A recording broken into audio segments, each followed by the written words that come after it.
Could you find a way to let me down slowly? A little sympathy, I hope you can show me. If you wanna go, then I'll be so. Pengertian, pertumbuhan, dan perkembangan peserta didik. Pertumbuhan dan perkembangan dalam kehidupan manusia merupakan dua sisi mata uang yang menunjukkan gambaran yang berbeda, tetapi merupakan dua hal yang tak terpisahkan.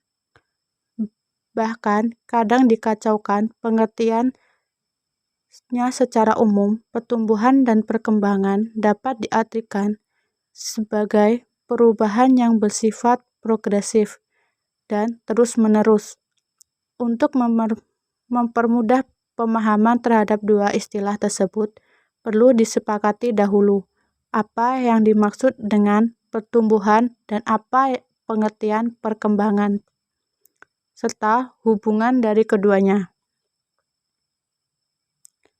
Pertumbuhan berkaitan dengan perubahan yang bersifat kuantitatif, yang mengacu pada jumlah besar serta luas yang bersifat konkret yang biasanya menyangkut ukuran dan struktur biologis.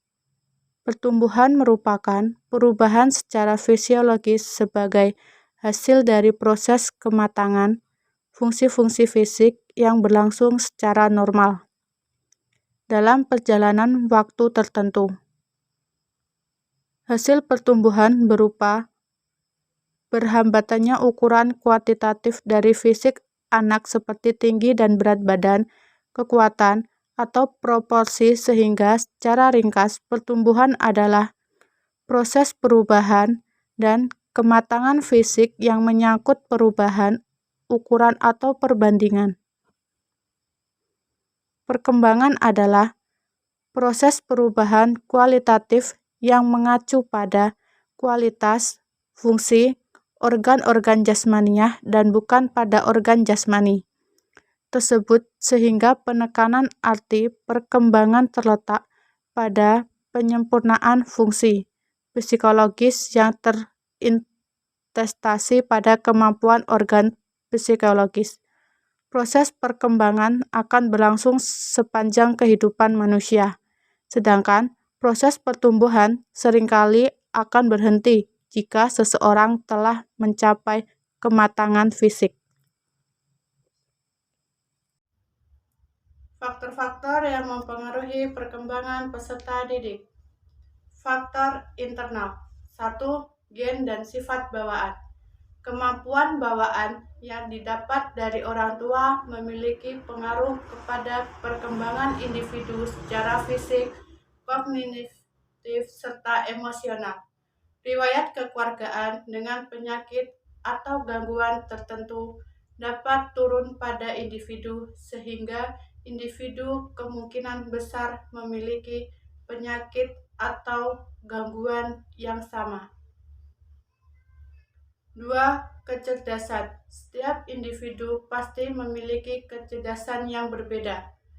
Kecerdasan merupakan kemampuan manusia yang dapat diukur dengan melihat beberapa hal seperti kemampuan analisis, memori, pemahaman, dan abstraksi.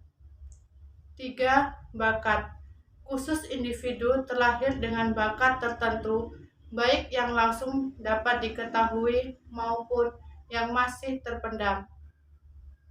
Bakat di sini tidak hanya terkaitan dengan kemampuan akademik atau inteligensi, tetapi juga kemampuan lain terkait kreativitas dan oleh tubuh. 4.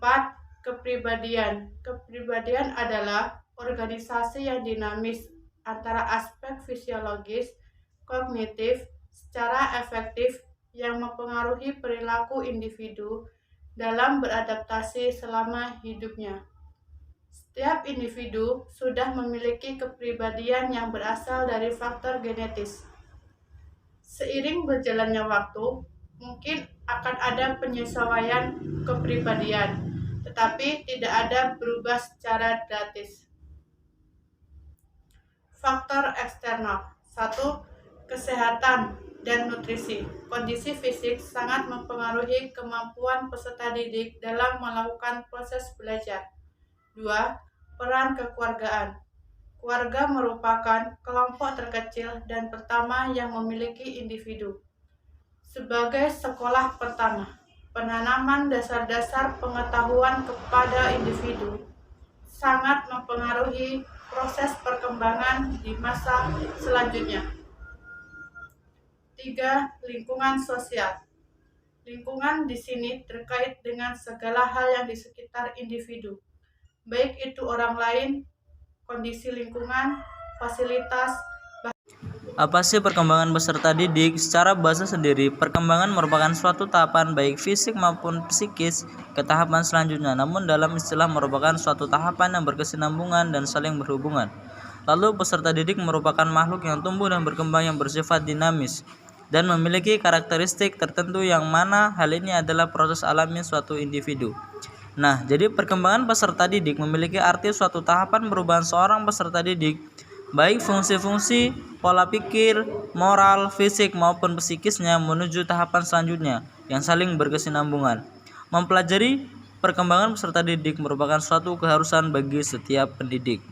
Baiklah, yang terakhir, tujuan mempelajari psikologi perkembangan bagi pendidik atau guru. 1. Dapat memilih metode pengajaran dan menggunakan bahasa yang sesuai dengan tingkat perkembangan siswa. 2. Dapat memilih dan memberikan materi pendidikan dan pengajaran yang sesuai dengan kebutuhan anak didik pada tiap tingkat perkembangan tertentu. 3. Memahami bentuk gejala psikologis individu atau siswa. 4. Membantu dan memahami karakter siswa dalam mengembangkan berbagai jenis kemampuan dan potensi.